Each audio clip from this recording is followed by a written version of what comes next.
Bienvenue chers téléspectateurs d'Afro Info DSA 43. Voici votre actualité dès ce 21 juillet 2023.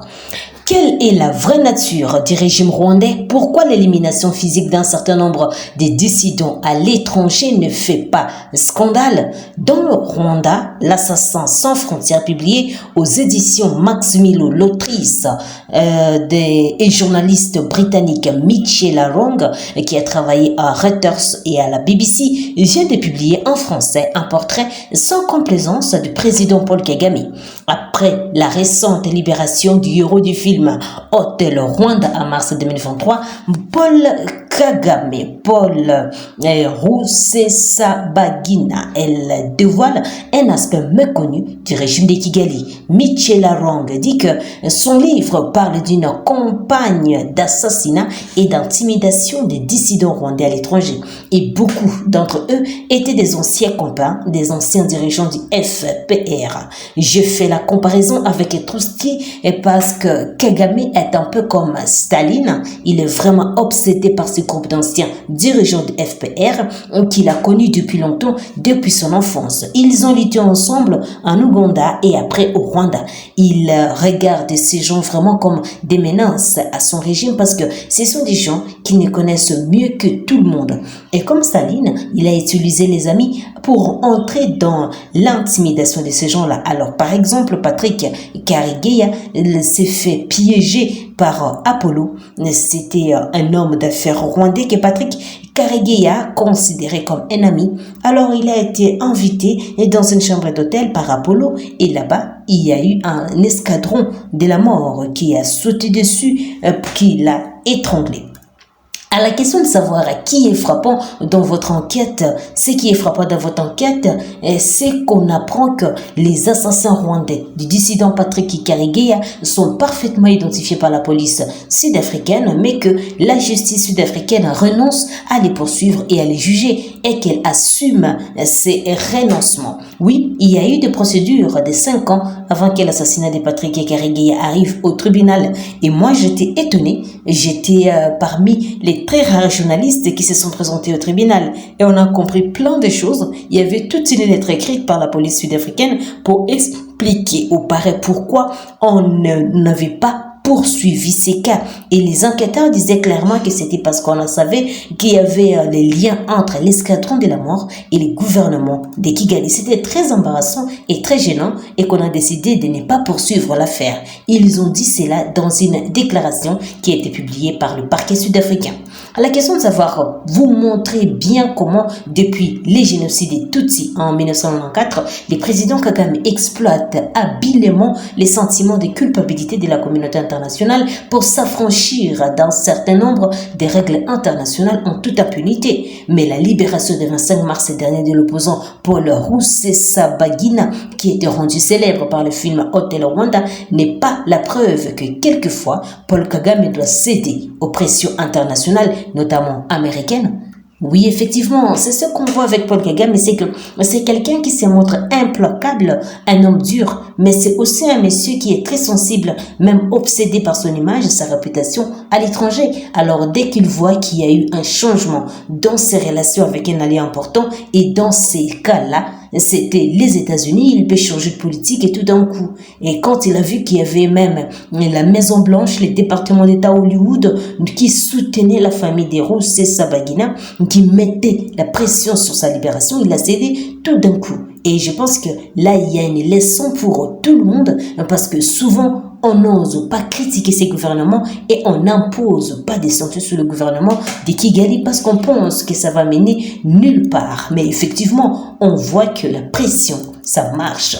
Vous allez jusqu'à écrire que le président Kagame a besoin d'une guerre perpétuelle avec un ennemi bien identifié pour survivre politiquement.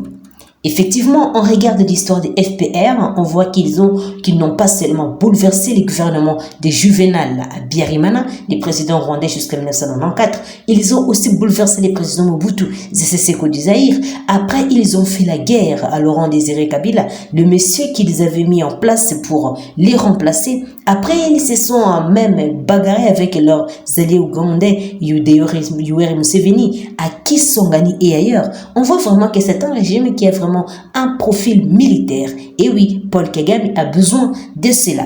Il a besoin de se montrer fort au niveau militaire et aussi de convaincre le monde que lui et sa communauté Tutsi sont toujours menacés. Alors cela justifie le fait qu'il est un président très répressif, autoritaire, qui ne tolère absolument pas les débats, des critiques ou les gens qui essaient de l'affronter chez lui. Je trouve que c'est vraiment un système très fragile et pour moi c'est surréel que tant de pays en Occident considèrent ces messieurs comme un symbole de stabilité. Pour moi c'est le contraire. Notre Radio France Internationale. Autre chose, des affrontements opposent depuis le matin de ce 21 juillet des rebelles du 1-23 au groupe d'autodéfense dans les villages de Mugogo, groupement Tongo dans les territoires de Rutshuru. Nous sommes au Nord Kivu. Les éléments RDF 1-23 qui sont venus récolter les haricots des paisibles citoyens font face aux résistants qui leur empêchent de commettre ce forfait. Alerte une source locale, le village de Mugongo est à moins de 3 km de Lubwe Sud où une mine qui a explosé à cause de la mort de 8 personnes et blessé 17 autres, note Daniel Michombero.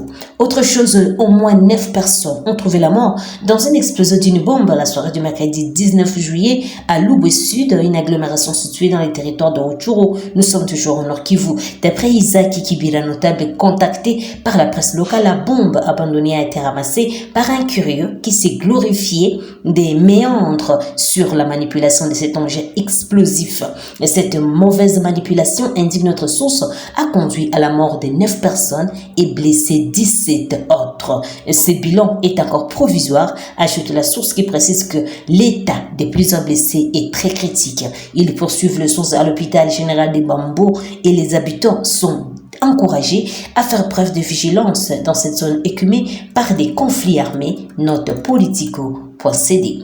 Les forces armées de la RDC annoncent l'organisation d'une marche de dissuasion pour ce samedi 22 juillet dans la ville des provinces de Kinshasa. Le général-major, les commandants des GR et FARDC Gabi Kiriza Ephraim indique dans son télégramme que la marche à laquelle va participer 6500 militaires aura comme point de rassemblement la place des échangeurs dans la commune de Limité à 3 heures précises pour débuter la marche vers 8h30. Il renseigne que cette marche de dissuasion aura comme itinéraire pour la première colonne de l'échangeur Lumumba, l'hôpital du cinquantenaire Bandal, Chibangu, Maison Bungu, Kitambo, magasin Église Jean 23, camp Colonel Tchachi, et la deuxième colonne prendra la direction des échangeurs boulevard Lumumba, Kankokolo, Mandela, boulevard du 30 juin, Kitambo, magasin IBTP, et camp Colonel Tchachi, et la première colonne des Iten, Mat, Iger, Léger vont